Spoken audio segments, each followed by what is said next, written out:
ప్రభునందు ప్రియమైనటువంటి దేవుని పిల్లలారా, ప్రభు అయిన యేసుక్రీస్తు నామములో మరొకసారి మీకు వందనాలు తెలియపరుస్తూ ఉన్నాను.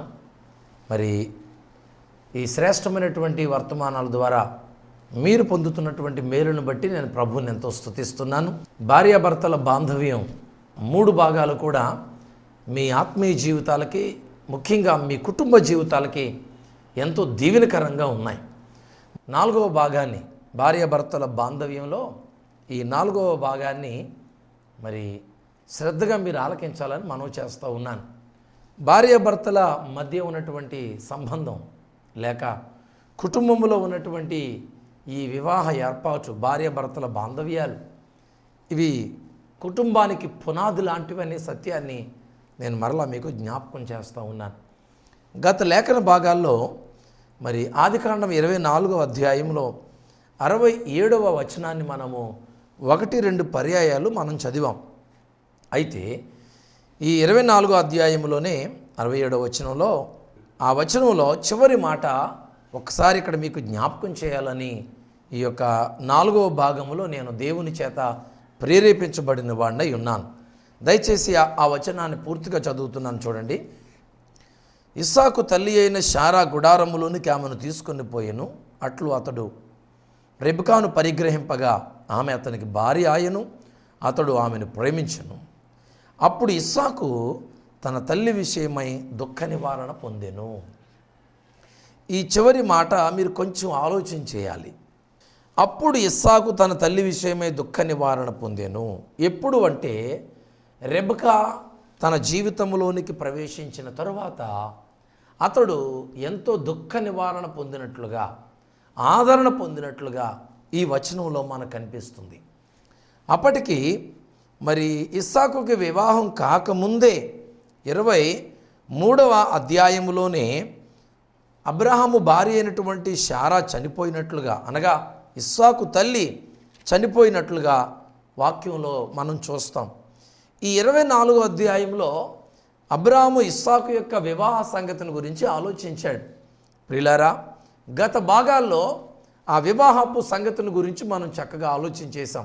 కానీ ఇప్పుడు మీరు గమనించవలసింది ఏంటంటే, ఇస్సాకుకు వివాహమైన తరువాత, రెబెకా ఇస్సాకు జీవితంలోనికి ప్రవేశించిన తరువాత, లేక రెబెకా ఇస్సాకుకి భార్య అయిన తరువాత ఇస్సాకు పొందినటువంటి మేలు లేక అతడు పొందినటువంటి ఆదరణ ఏంటంటే, తన తల్లి విషయమై దుఃఖ నివారణ పొందెను అని రాయబడింది. అంటే అప్పటికే ఇస్సాకు చనిపోయినటువంటి తన తల్లిని గురించినటువంటి వేదనలో ఉన్నాడు. ఇప్పుడు తల్లి లేని బిడ్డగా ఇస్సాకు ఉన్నాడు. తండ్రి ఉన్నప్పటికి కూడా తల్లి ఆదరణ వేరు, తండ్రి ఆదరణ వేరు. అయితే ఇస్సాకు మరి తల్లి లేక, తల్లి ఆదరణ కరువై ఎంతో బాధలో, వేదనలో, దుఃఖంలో ఉన్నప్పుడు రెబెకా ఇస్సాకు జీవితంలో ప్రవేశించింది. ఆమె ఇస్సాకు జీవితంలో ప్రవేశించగానే అతడు పొందినది ఏంటంటే, తన తల్లి విషయమై దుఃఖ నివారణ పొందెను. అంటే అప్పటి వరకు తన తల్లిని గూర్చినటువంటి వేదనలో ఉన్నాడు, తన తల్లి చనిపోయినదనేటువంటి బాధలో ఉన్నాడు. ఎప్పుడైతే ఈ రెబెకా తన జీవితంలోకి ప్రవేశించిందో, అనగా రెబెకా ఇస్సాకుకి ఎప్పుడైతే భార్య అయిందో, అప్పటి వరకు ఉన్నటువంటి దుఃఖం ఒక్కసారిగా ఎగిరిపోయినట్లుగా అయిపోయింది. భార్యాభర్తలారా, ఒక్కసారి ఈ సంగతిని మీరు మనస్సుతో ఆలోచించాలని నేను మీకు ప్రేమతో మనవి చేస్తూ ఉన్నాను. నేను ఫ్యామిలీ కౌన్సిలింగ్ చేయడంలో లేక కుటుంబ వ్యవహారాల గురించి మాట్లాడడంలో నేనేమి నేర్పరిగా మీతో మాట్లాడట్లేదు, లేక ఇందులో బాగా అనుభవం సంపాదించిన వ్యక్తిగా నేను మాట్లాడట్లేదు. కానీ దేవుని వాక్యాన్ని ఆధారంగా తీసుకొని మాట్లాడుతున్నాను. కారణం ఏంటంటే, ఈ వివాహ వ్యవస్థల గురించి మాట్లాడేంత వయసు నాది కాదు. అయినప్పటికీ కూడా ఇది దేవుడు నాకు ఇచ్చినటువంటి ప్రత్యక్షత కనుక, ప్రభువారు నాకు ఇచ్చిన ప్రత్యక్షత కనుక ఈ కుటుంబ వ్యవస్థ కోసం మాట్లాడవలసింది. ఆ ప్రత్యక్షతలో దేవుడు నాకు చూపించినటువంటి వాక్యములో నుంచి ఈ సంగతిని నేను మీకు చూపిస్తూ ఉన్నాను. భార్యాభర్తలైనటువంటి మీరు, నీవు నీ భర్తకు భార్యగా మారిన తరువాత, లేక నీ భర్త అనేటువంటి ఆ పురుషుని జీవితంలోనికి నువ్వు ప్రవేశించిన తర్వాత అతడు పొందిన ఆదరణ ఏమైనా ఉందా? లేక నీవు నీ భార్య జీవితంలోనికి నీ భార్య అనేటువంటి ఒక స్త్రీ జీవితంలోనికి నువ్వు ప్రవేశించిన తర్వాత నీ ద్వారా ఆమె పొందినటువంటి ఆదరణ ఏదైనా కనబడుతుందా? ఒకరిని బట్టి ఒకరు సేద తీర్చబడటం అనేది, లేక ఆదరించబడటం అనేది, జీవితంలో కోల్పోయినవన్నీ మరలా సమకూర్చటం అనేది ఏదైనా జరిగిందా? సహోదరి, నీ భర్త గుండెలో ఎంత వేదన ఉందనేది నీకు తెలియకపోవచ్చు. వివాహం చేసుకునేటువంటి సమయానికి అతడు ఎంత బాధలో ఉన్నాడో, వేదనలో ఉన్నాడో నీకు తెలియదు. కానీ అతని పై స్వరూపం ఒకటి మాత్రమే నువ్వు గుర్తించగలవు. కానీ వివాహం చేసుకున్న తరువాత నువ్వు చూపించేటువంటి ఆ ఆదరణ, ఆ ప్రేమ, ఆ ఆప్యాయతల వల్ల అతడు ఓదార్చబడాలో, పుట్టడు బాధలో నుంచి పైకి రావాలో, లేక ఇంకా బాధ అతని మీద పడాలో నీ ప్రవర్తన మీద ఆధారపడిందని చెబుతున్నాను. ఈరోజు నీ భర్త విషయంలో నీవు మూలిగే నక్క మీద తాటకాయ పడింది అనే సామెత చెప్పినట్లుగా వివాహం చేసుకున్న తర్వాత మరింత బాధపడేటువంటి వానిగా నీ భర్త ఉండకూడదని నీకు మనం చేస్తూ ఉన్నాను. ఈరోజు చాలామంది పెళ్లి చేసుకుని తప్పు చేశాను అంటారు. పెళ్లి చేసుకొని తప్పు చేశాను అంటారు. చూసారా? అంటే వాళ్ళ దృష్టిలో ఏమైందంటే పెళ్లి చేసుకోవటం అనేది ఒక తప్పుగా మారిపోయింది. అది ఎంత పవిత్రమైంది! దేవుడు చేసిన దాన్ని నీవు తప్పు చేశాను అని అంటావేంటి? వివాహ బంధం అనేది దేవుడు ఏర్పాటు చేశాడు. ఆది కాలంలో మొదటి వివాహాన్ని దేవుడే చేశాడు. అంటే దేవుడు తప్పు చేశాడా? దేవుడు తప్పు చేయలేదు. ఆయన మహా గొప్ప జ్ఞాని. గొప్ప జ్ఞానంతో ఆలోచించి మనకు ఒక కుటుంబ వ్యవస్థను దేవుడు ఏర్పాటు చేశాడు. నువ్వు పెళ్లి చేసుకోవడం అనేది తప్పు కాదు, కానీ పెళ్లి చేసుకున్న తర్వాత నువ్వు ప్రవర్తించావే తీరు, ఆ తీరు దేవునికి వ్యతిరేకమైనటువంటి పద్ధతులు, మనుషులకు ఆయాసకరమైనటువంటి పద్ధతులు, అవి తప్పు. కానీ వివాహం తప్పు కాదు. చివరికి ఒకరి ప్రవర్తన ఒకరికి నచ్చగా చివరికి వాళ్ళు ఏ మాటకు వచ్చారంటే, అసలు నేను పెళ్లి చేసుకుని తప్పు చేశాను, పెళ్లి చేసుకోకుండా ఉంటే నాకు ఈ బాధ ఉండేది కాదు అని వేసారిపోయేటువంటి వాళ్ళు, బాధపడేటువంటి వాళ్ళు ఈరోజు మన సమాజంలో లేకపోలేదండి. కానీ ఈ వాక్యం ఒకసారి ఆలోచన చేయాలి. రెబెకాను వివాహం చేసుకున్న తర్వాత ఇస్సాకు తల్లి విషయంలో దుఃఖ నివారణ పొందెను అని రాయబడింది మాట. నీ భర్త ఎన్ని బాధలు పడుతున్నాడో, బయట ఎన్ని ఒత్తిడులు ఎదుర్కొంటున్నాడో, బయట ఎన్ని ఇబ్బందులకు గురైపోతున్నాడో అది నువ్వు గమనించి నీ ద్వారా ఆ దుఃఖము మర్చిపోయేటువంటి వ్యక్తిగా నీ భర్త ఉండాలి. అలాంటి ఆదరణ నీవు నీ భర్తకు అందించాలని నేను మీకు మనవి చేస్తూ ఉన్నాను. నా ప్రియమైనటువంటి సహోదరి, నీ భర్తకు నీవు కొన్ని పర్యాయాలు తల్లి లాంటి ఆదరణ అందించవలసి ఉన్నది.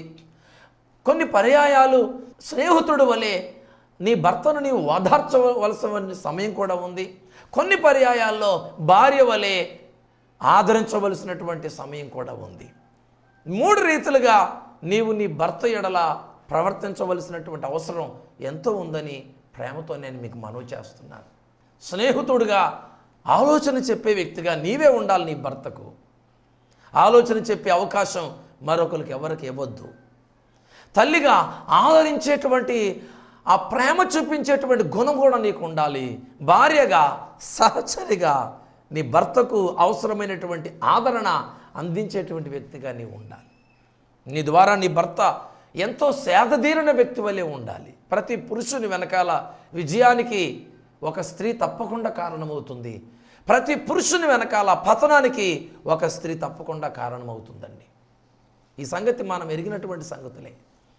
ఏ వ్యక్తినైనా అయ్యా నీవెంత గొప్ప వ్యక్తిగా మారడానికి కారణం ఏంటంటే అతడు ఒకటే చెప్తాడు, నా తల్లి ప్రోత్సాహం అని అన్న కారణం చెప్తాడు, లేక నా భార్య ప్రోత్సాహం అనైనా కారణం చెప్తాడు.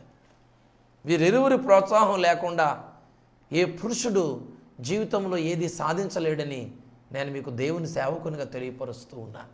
కనుక రెబెకా తన భర్త అయినటువంటి ఇస్సాకు జీవితంలో ఎంత ఆదరణ నింపిందో చూడండి. అప్పటి వరకు తల్లి చనిపోయిందనేటువంటి బాధ ఒక్కసారిగా ఎగిరిపోయినట్టుగా అయిపోయింది. కొన్నిసార్లు నీవు వివాహం చేసుకున్న తర్వాత నీ భర్త ద్వారా తన ఇంటిలోనికి నువ్వు ప్రవేశించిన తర్వాత ఆ ఇంటికి ఆనందము, ఆదరణ, సేదతీరే పరిస్థితులు, అందరూ సంతోషపడేటువంటి పరిస్థితులు కనబడుతున్నాయా? లేక ఈమె మా ఇంట్లో ప్రవేశించిన తర్వాత మా ఇల్లు ముక్కచెక్కలైపోయింది అనేటువంటి మాట నువ్వు వింటున్నావా? నేను సూటుగా తేటగా మాట్లాడుతున్నాను. ఒకవేళ మీ అన్నగా మాట్లాడుతున్నాను అనుకోండి. ఒక్క నిమిషం, నీవు ఒక ఇంటికి అడుగుపెట్టిన తర్వాత, ఒక పురుషునికి నీవు భార్యగా వెళ్ళిన తర్వాత, ఆ పురుషుడు లేక నీ భర్త లేకపోతే నీ ఇంటి వారు ఎంత ఆదరణ నీ ద్వారా పొందారో నీకు నీవే ఒక్కసారి కొలత వేసుకోమని మనవి చేస్తూ ఉన్నాను. ఎవరో తీర్పు తీర్చి నీకు చెప్పట్లేదు, కానీ నీవే ఒక్కసారి కొలత వేసుకో. ఏ ఇంటికైతే నువ్వు అడుగు పెట్టావో అసలు ఆ ఇల్లు ఎలా ఉంది ఈరోజు పరిస్థితి ఆలోచించు. నువ్వు అడుగుపెట్టిన తర్వాత ఆ ఇంటిని ముక్కచెక్కలు చేసేటువంటి స్థితిలో ఉన్నావా నీవు? లేక విడిపోయినటువంటి కుటుంబాలని కలిపే స్థితిలో ఉన్నావా? లేక అప్పటి వరకు కలిసి ఒకటిగా ఉన్నటువంటి కుటుంబాలని వెడగొట్టి ముక్కచెక్కలు చేసిన పరిస్థితుల్లో నీవు ఉన్నావా సహోదరి? ఆలోచన చేయమని నేను మీకు ప్రేమతో మనవి చేస్తూ ఉన్నాను. ఎందుకు మన కుటుంబాలు ఇలా చిన్న భిన్నాలు అయిపోతున్నాయి ఈరోజు? వాక్యం ఏం చెబుతుందో చూడండి. రెబెకా ఇస్సాకును వివాహం చేసుకొని అబ్రహాము ఇంట్లోకి వెళ్ళిన తర్వాత ఇస్సాకు గుండెలో ఉన్న బాధ అంతా ఎగిరిపోయింది. తన తల్లిని గురించి ఉన్నటువంటి వేదన, తల్లి చనిపోయిందనేటువంటి వేదన ఒక్కసారిగా ఎగిరిపోయింది. ఒక గొప్ప ఆదరణతో నిండిపోయాడండి ఇస్సాకు. అందుకే రెబెకాకి సంతానం లేకుండా బాధపడుతున్నప్పుడు తన భార్యని ఎంతో ఓదార్చి తన భార్య కొరకు ప్రార్థన చేసేటువంటి వాడిగా మార్చబడ్డాడు. ప్రియులారా, 40 సంవత్సరాల వయసులో వివాహమైంది, 60 సంవత్సరాల వయసులో పిల్లలు పుట్టారు. అంటే మధ్యలో 20 సంవత్సరాలు వీరు సంతానం లేకుండా ఉన్నారు. అయినా రెబెకాని కృంగదీయలేదండి ఇస్సాకు. రెబెకాను బలపరిచాడు, రెబెకాను ధైర్యపరిచాడు, ఆమె కోసం ప్రార్థన చేశాడు. రెబెకా ఇస్సాకును ధైర్యపరిచింది, తన తల్లి విషయమై దుఃఖపడవద్దని ధైర్యపరిచింది, ఓదార్చింది. రెబెకా ఇస్సాకు కూడా సంతానం లేదని నువ్వు బాధపడొద్దమ్మా అని తన భార్యను ఓదార్చాడు. ఎంత అద్భుతం చూడండి ప్రియులారా. ఈ భార్య భర్తలు ఒకరిని ఒకరు ఓదార్చుకున్నట్లుగా వాక్యంలో తేటగా కనబడుతుందండి. ఇక్కడ మనకి చాలా తేటగా కనబడుతుందండి. 24వ అధ్యాయం 25వ అధ్యాయం కూడా చదవండి మీరు ఈ వర్తమానం అయిపోయిన తర్వాత. 24వ అధ్యాయం చివరిలో భార్య తన భర్తను బలపరిచినట్లుగా కనబడుతుంది. రెబెకా ఇస్సాకుని ధైర్యపరిచినట్లుగా, ఓదార్చినట్లుగా, ఆదరణ చూపించినట్లుగా, ప్రోత్సాహపరిచినట్లుగా కనబడుతుంది. ఈ 25వ అధ్యాయంలో గొడ్రాలుగా మిగిలిపోయినటువంటి తన భార్య రెబెకాను ఇతడు ధైర్యపరిచినట్లు, బలపరిచినట్లు, ఓదార్చినట్లుగా, అంతేకాదు సంతానము కొరకు దేవుని అనుగ్రహంకై అతడు ప్రార్థన చేసినట్లుగా కూడా కనబడుతుంది. నా ప్రియమైనటువంటి భార్య భర్తలారా, సహోదరుడా, నీ భార్య మీద నీవు, నీ భర్త మీద నీవు నేరాలు మోపుకునేటువంటి పరిస్థితుల్లో ఉన్నారా ఈరోజు మీరు? లేక ఒకరినొకరు ప్రోత్సహించుకొని, ఆదరించుకొని, బలపరుచుకునేటువంటి పరిస్థితుల్లో మీరు ఉన్నారా? భార్య భర్తల మధ్య వచ్చిన తగాదా మూడో వ్యక్తికి చేరి తీర్పు తీర్చే వ్యక్తిగా మూడో వ్యక్తి వస్తే ప్రియులారా, వారు ఒకవైపే మాట్లాడతారు. కొంతమంది జ్ఞానవంతులైతే రెండు వైపులుగా మాట్లాడి వారిని సర్దుపెట్టి ఒకటి చేస్తారు. అదే కొంచెం ఉద్రేకపరులైతే ఒకవైపే మాట్లాడి ఒకవైపు శాంతం, ఒకవైపు క్రోధం వచ్చేటట్టుగా చేసి ఆ కుటుంబంలో ఇంకొంచెం నిప్పులు పోసి విడగొడతాం మొదలు పెడతారు. అలాంటి దౌర్భాగ్యపు తీర్పును మాత్రం ఎవరో తీర్చొద్దని మనవి చేస్తున్నాను.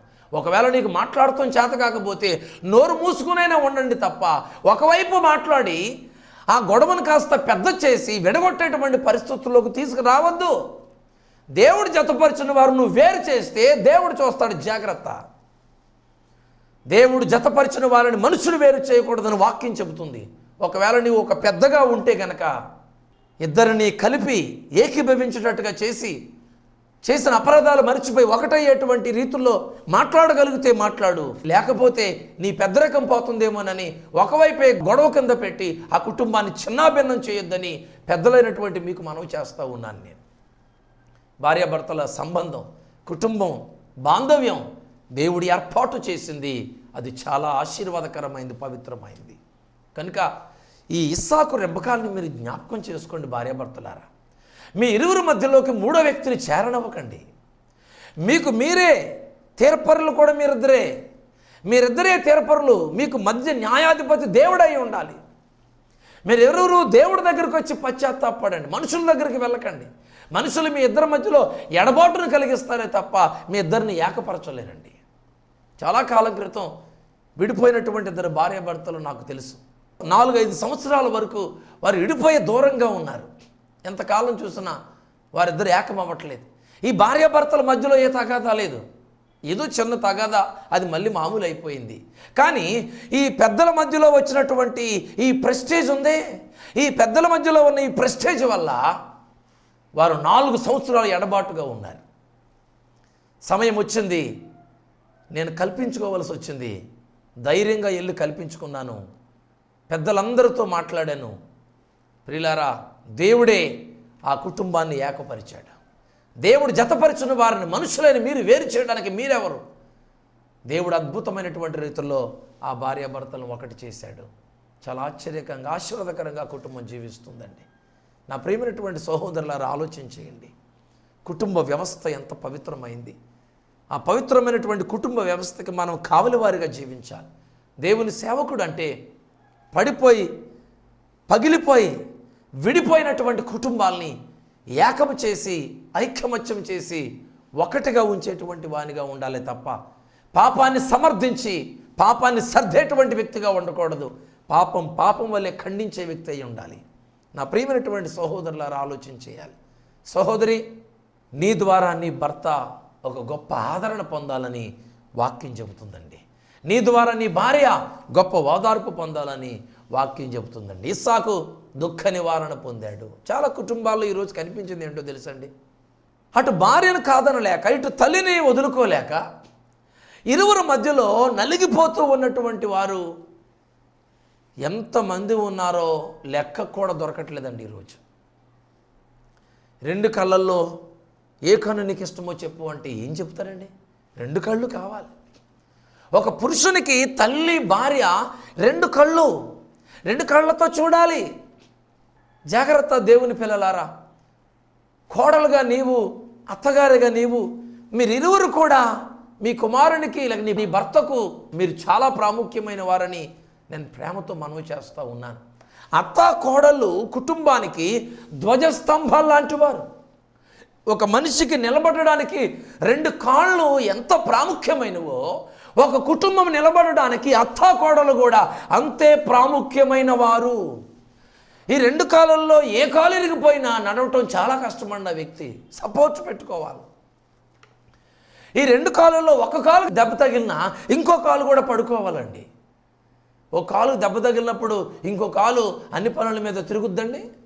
నువ్వు పడితే పడ్డావు, నీ కూడా నాకెందుకులే, నా పని నేను చూసుకుంటాను అనుకుంటుందో కాలు. కుడి కాలుకు దెబ్బ తగిలితే ఆ కుడి కాలు ప్రక్కనే పడుకోవాలి. ఎడం కాలు కూడా, ఎడం కాలుకు దెబ్బ తగిలితే ఆ ఎడం కాలు పక్కనే పడుకోవాలి, కుడి కాలు కూడా. అత్త కోడలు కూడా అటువంటి వారు. ఇంటి వారికి ఓ మనిషికి 2 కాళ్ళు ఎంత ప్రాముఖ్యమో ఇంటికి అత్త కోడలు అంతే ప్రాముఖ్యమైనవి. ఒకవేళ అత్తగారు సరిగ్గా పని చేయకపోయినా భార్యకు బాధ, కోడలు సరిగ్గా పని చేయకపోయినా అత్తగారికి బాధ. ఈరోజు ఎన్ని కుటుంబాల్లోనండి ఈ అత్త కోడలకు అసలు పడదే. ఈ అత్త కోడల మధ్య పచ్చగడ్డి వేస్తే బొగ్గుమనేటువంటి పరిస్థితుల్లో ఉన్నాయి అన్ని కుటుంబాల్లో. ఎందుకు ఆ దరిద్రం నాకు అర్థం కాదు. ఈరోజు ఎందుకు ఆ పరిస్థితి? నిన్ను వల్ల నీ పొరుగువాడిని ప్రేమించమని వాక్యం చెబుతుంది. పొరుగుడు దాకా ఎందుకండి? మీ అత్తగారిని ప్రేమించు, నీ కోడలు ప్రేమించు చాలు. నిన్ను వల్ల నీ పొరుగువాడిని ప్రేమించమని ప్రభు చెప్పాడు. కానీ అసలు నీ అత్తను, నీ కోడల్ని మనస్ఫూర్తిగా మీరిద్దరూ ప్రేమించుకోగలిగితే చాలండి, కుటుంబాలు అద్భుతంగా ఆశీర్వాదకరంగా కట్టబడతాయి. కేవలం ఆ అత్త కోడల్ని ఇద్దరికి పడకపోవటం వల్లనే ఏమండి ఈ యజమానుడు లేకపోతే ఈ కుమారుడు తన ఆడపడుచుల్ని, తన చెల్లెల్ని, తన తండ్రి గారిని, తమ్ముడిని అందరిని విడిచిపెట్టేసి అడవిలోకి ఒక ఋషిలాగా వెళ్ళిపోయినట్లుగా అడవిలోకి వెళ్ళిపోవాలి, వనవాసానికి వెళ్ళిపోయినట్లుగా ఆ భార్య పిల్లలను తీసుకుని వెళ్ళిపోవాలి. ఒంటరివాడుగా ఉండాలి, మాట్లాడదాక లేదు. మీ అమ్మతో మాట్లాడవో నేను నీతో మాట్లాడను ఇంకా చూసుకుంటుంది ఈమె. మరి ఆ తల్లి కనేసి అంతవరకు పెంచి పెద్ద చేసి పెళ్లి చేయకపోతే ఈమెకు భర్త ఎక్కడి నుంచి వచ్చాడు? మాట్లాడొద్దని చెప్తుంది ఇప్పుడు తల్లితోటి. ఏనాడైనా నీ అత్తగారి దగ్గరికి వెళ్ళి, అత్త నీకు చాలా వందనాలు, కృతజ్ఞతలు అత్త, ఎంత అందమైన కొడుకుని కని నాకు భర్తగా ఇచ్చావు, నీకు వందనాలు అత్త, కృతజ్ఞతలు అత్త, ఏనాడు నేను ధన్యురాలు అయ్యున్నాను. ఇంత అందమైనటువంటి కొడుకుని కని నాకు భర్తగా ఇచ్చావని ఏనాడని మీ అత్తగారికి 2 చేతులు జోడించి కృతజ్ఞతలు చెప్పిన రోజు నీ బ్రతుకులో ఏనాడైనా ఉందా? నా భర్త అందమైన భర్త, బాగా సంపాదిస్తున్నాడు, అంత ఎత్తుంటాడు, ఎంత లావుంటాడు, అంత ఎర్రగా ఉంటాడు, బాగా సంపాదిస్తున్నాడని నీ భర్తను బట్టి మురిసిపోతున్నావే. ఎక్కడి నుంచి వచ్చాడు ఆయన? మీ అత్తగారు జన్మనిచ్చి పెంచడం వల్లైనా అంతవరకు వచ్చాడు. మొదటి వందనాలు ఎవరికి చెప్పాలి? నీ అత్తకు చెప్పాలి మొదటి వందనాలు. ఇంత అందమైన భర్తను నాకు ఇచ్చావు, నీకు వందనాలు అత్త అని. ఈనాడేం చెప్పావా? చెప్పకపోయినా పర్వాలేదు, అతనికి దూరం మాత్రం చేయొద్దు. కన్న తల్లికి దూరం చేయకుండా ఉండండి బిడ్డలు చాలు. వందనాలు చెప్పకపోయినా పర్వాలేదమ్మా. ఒకవేళ మీకు కోపం రావచ్చు అలా చెబుతున్నందుకు, కానీ వాస్తవమైనటువంటి సత్యమే అది. కోడలి పిల్ల, నిన్ను బట్టి నీ అత్తగారింటి వారందరూ ఆదరణ పొందాలి, నీ భర్త ఆదరణ పొందాలి, నీ అత్త ఆదరణ పొందాలి, అత్తగారింటి వారందరూ కూడా నిన్ను బట్టి సంతోషించాలి తప్ప నిన్ను వేలు పెట్టి చూపించే స్థాయిలో నువ్వు బ్రతకొద్దని, అలాంటి జీవితాన్ని జీవించొద్దని మనం చేస్తూ ఉన్నాను. ఒకవేళ అదే పరిస్థితుల్లో మీరు ఎవరైనా ఉంటే కనుక మీరు వెంటనే మీ జీవితాలు మార్చుకోండి, మీ బ్రతుకులు మార్చుకోండి, మీ పద్ధతిని, మీ పరిస్థితిని అంతటిని కూడా మార్చుకొని నీ భర్తకు, నీ అత్తగారి ఇంటి వారికి అనుకూలంగా జీవించి మాదిరికరంగా బ్రతికి దేవుని ఆశీర్వాదాలు పొందాలని ప్రేమతో మీకు మనవి చేస్తూ ఉన్నాను. ఇస్సాకు ద్వారా రెబెకా ఆదరించబడినట్లు, రెబెకా ద్వారా ఇస్సాకు ఆదరించబడినట్లు ఆ తల్లి గురించినటువంటి వేదన, తల్లి చనిపోయిందన్న బాధ పోయింది ఇస్సాకులో. నేను గుడ్రాల్ని పిల్లలు లేనిదాన్ని అనేటువంటి బాధ పోయింది రెబెకాలో. ఇంత ఒకరిని బట్టి ఒకరు ఆదరించబడ్డారు. ఇదండి భార్యాభర్తల బాంధవ్యం అంటే. ఇస్సాకును బట్టి రెబెకా, రెబెకాను బట్టి ఇస్సాకు, ఇద్దరు ఒకరిని బట్టి ఒకరు కష్టాలు ఆదరించుకుని, ఓదార్చుకొని, బలపరుచుకున్నట్లుగా భార్యాభర్తలైనటువంటి మీరు కష్టాల్లో, సుఖాల్లో, వేదనలో ఒకరినొకరు ఓదార్చుకుని, బలపరుచుకుని అనేకులకు దీవెనకరంగా మీరు జీవిస్తే పరలోక రాజ్యములో దేవుడు గొప్ప బహుమానాలు మీకు ఇస్తాడని ప్రేమతో నేను మీకు మనవి చేస్తూ ఉన్నాను. దేవునికి ఇష్టంగా, సమాజానికి ఇష్టంగా, కుటుంబాలకు ఇష్టంగా జీవించండి. ఒక అద్భుతమైన కుటుంబ వ్యవస్థకు భార్యాభర్తలుగా మీరు కూడా నాంది పలకాలని, ఈ కుటుంబ వ్యవస్థలో మీరు కూడా పాలుభాగస్తులై ఉండాలని, ఈ శ్రేష్టమైనటువంటి కుటుంబ జీవితంలో మీరు పాలుభాగస్తులై ఉండాలని, మీ జంట అలాంటి దీవెనకరమైన జంటగా ఉండాలని ప్రేమతో కోరుతూ ఈ వర్తమానాన్ని ఇస్తున్నాను. దేవుడి మాటలు దీవించునుగాక. ఆమేన్.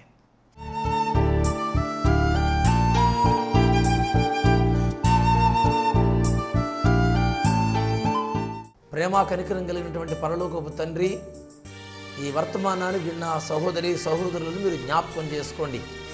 భర్తను బట్టి భార్య, భార్యను బట్టి భర్త ఒకరినొకరు ఆదరించుకోవాలని, ఒకరిని బట్టి ఒకరు బలపరచబడాలని నీ లేఖనాల్లో నుంచి మీరు మాతో మాట్లాడినందుకు మీకు స్తోత్రాలు. ఎంతమంది ఈ వర్తమానాన్ని విన్నారో వారిలో సమాధానం లేకుండా జీవిస్తే, ఒకరిని బట్టి ఒకరు ప్రోత్సహించుకోకుండా, ఒకరిని ఒకరు విమర్శించుకునేటువంటి స్థితిలో ఉంటే వారితో మీరు ఇప్పుడే మాట్లాడమని ప్రార్థిస్తున్నాను. వారి మనోనేత్రాలు తెరవండి ప్రభువా. వారి అతిక్రమాల నిమిత్తమై ఒకరి మీద ఒకరు నేరారోపణ చేసుకునేటువంటి ఆ పరిస్థితుల నుంచి వారిని విడిపించి, ఒకరినొకరు అర్థం చేసుకుని, ఒకరినొకరు ప్రోత్సహించుకుని శ్రేష్టమైనటువంటి కుటుంబ జీవితాన్ని జీవించడానికి గొప్ప కార్యం ఈ వర్తమానాన్ని విన్నటువంటి ప్రతి భార్య భర్తల్లో జరిగించమని ప్రార్థన చేస్తూ ఉన్నాను. ప్రభువా, ఈ వర్తమానాన్ని వింటున్నటువంటి ప్రతి ఒక్కరు శ్రేష్టమైనటువంటి కుటుంబ వ్యవస్థకు వారి వంతు సహకారం వారు అందించడానికి, ఆ కుటుంబాన్ని ప్రోత్సహించడానికి నీ కృప దయచేసి మహిమ పొందమని నీకే స్తుతి చెల్లించుకుంటూ యేసు నామములో ప్రార్థిస్తున్నాను తండ్రి. ఆమేన్. ప్రభునందు ప్రియమైనటువంటి సహోదరి సహోదరులారా, ప్రభు పేరట మీకు ప్రత్యేకమైన వందనాలు తెలియపరుస్తూ ఉన్నాను.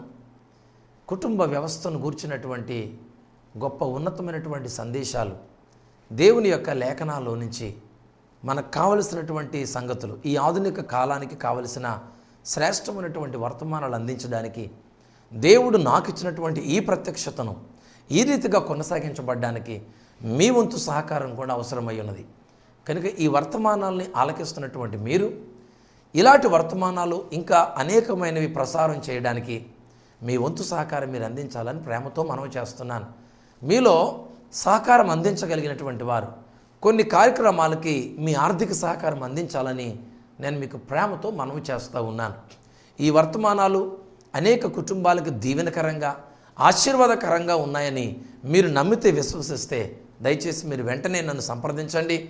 కొన్ని కార్యక్రమాలకి మీ వంతు సహకారాలు మీరు అందించి ఈ కార్యక్రమాన్ని అనేక కుటుంబాలకు దీవెనకరంగా ఉండేటట్లుగా మీ ప్రోత్సాహాన్ని మీరు అందించాలని ప్రేమతో నేను మీకు మనవి చేస్తూ ఉన్నాను. దేవుడు మిమ్మల్ని దీవించునుగాక. ఆమేన్.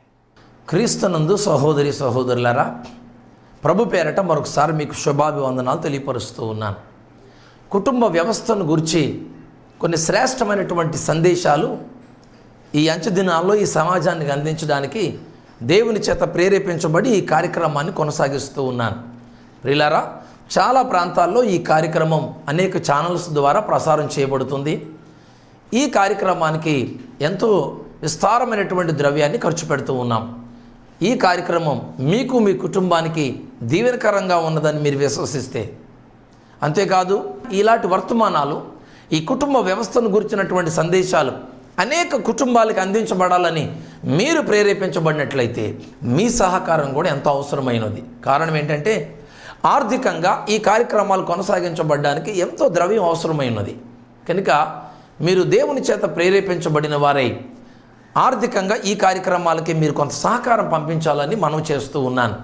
దేవుని మహిమ కలిగినటువంటి ఈ పరిచర్యలో మీ వంతు సహకారాన్ని మీరు అందించండి. అనేక కుటుంబాలు దేవుని వాక్యము చేత కట్టబడి ప్రభువుకి మహిమకరంగా, అనేకులకు దీవెనకరంగా ఉండేటట్టుగా ఈ కార్యక్రమం నిరాటంకముగా కొనసాగించబడడానికి మీ వంతు సహకారాన్ని ఆర్థికంగా పంపించాలని మనం చేస్తున్నాను. ఈ స్క్రీన్పై బ్యాంక్ అకౌంట్ నెంబర్ ఉంది. మీరు ప్రేరేపించబడిన వారైతే నా అకౌంట్లో ఆర్థికమైన సహకారాన్ని మీరు అందించాలని, ఈ కార్యక్రమానికి మీ ప్రోత్సాహాన్ని మీరు అందించి ఈ పరిచర్యను మీరు ప్రోత్సహించాలని ప్రేమతో మీ కుటుంబ సభ్యునిగా మరోసారి మనం చేస్తూ ఉన్నాను.